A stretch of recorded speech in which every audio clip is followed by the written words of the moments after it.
India has recently surpassed Japan to become the world's fourth largest economy, with a nominal GDP estimated at around $3.73 trillion compared to Japan's $3.67 trillion.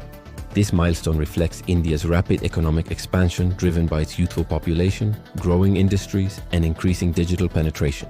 However, while this headline achievement marks a shift in global economic rankings, it doesn't fully capture the complexities on the ground.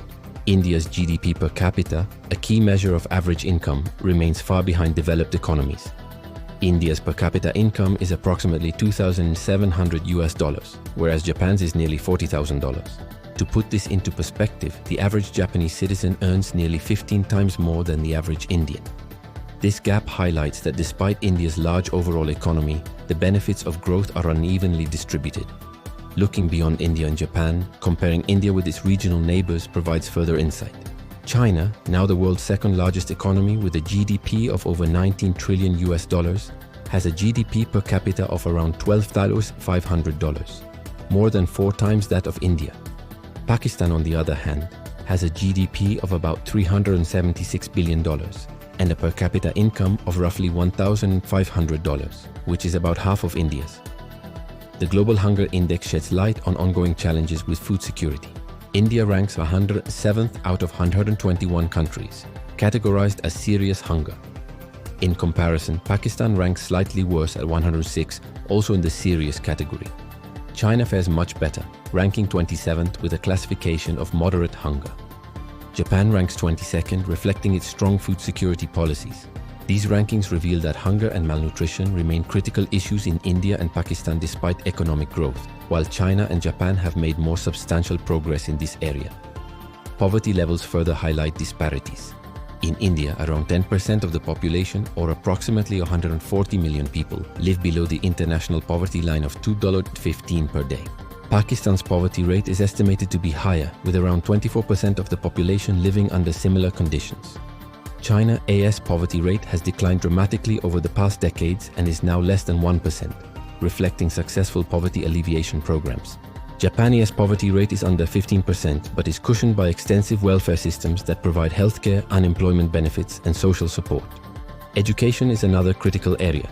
India's literacy rate stands at about 77%, significantly lower than Japan's near 99% and China's 97%.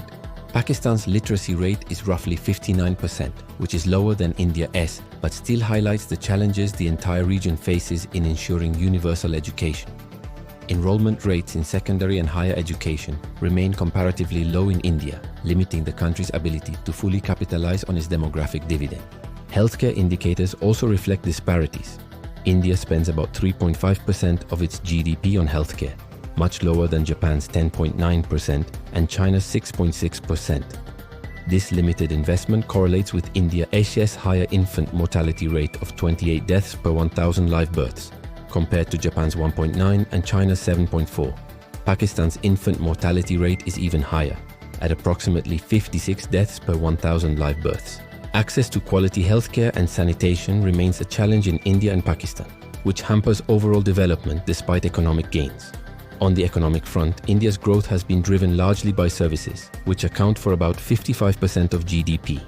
The technology and IT sectors have been major contributors, generating significant exports and employment.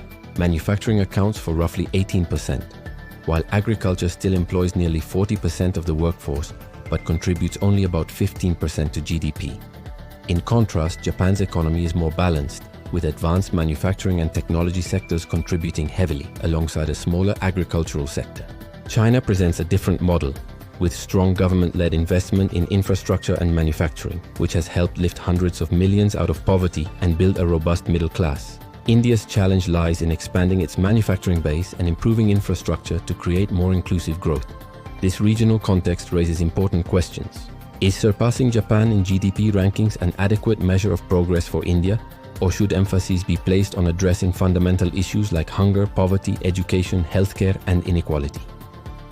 Economic size alone does not guarantee improvements in living standards or social well-being. In conclusion, India's emergence as the world's fourth largest economy is a significant milestone driven by decades of reform and demographic advantages. However, the broader picture shows substantial challenges remain. To ensure sustainable and inclusive growth, India must focus not only on GDP numbers, but also on improving nutrition, education, healthcare, and reducing poverty to lift millions out of hardship. Comparisons with neighboring countries like Pakistan and China underscore that economic growth must translate into tangible benefits for people's everyday lives.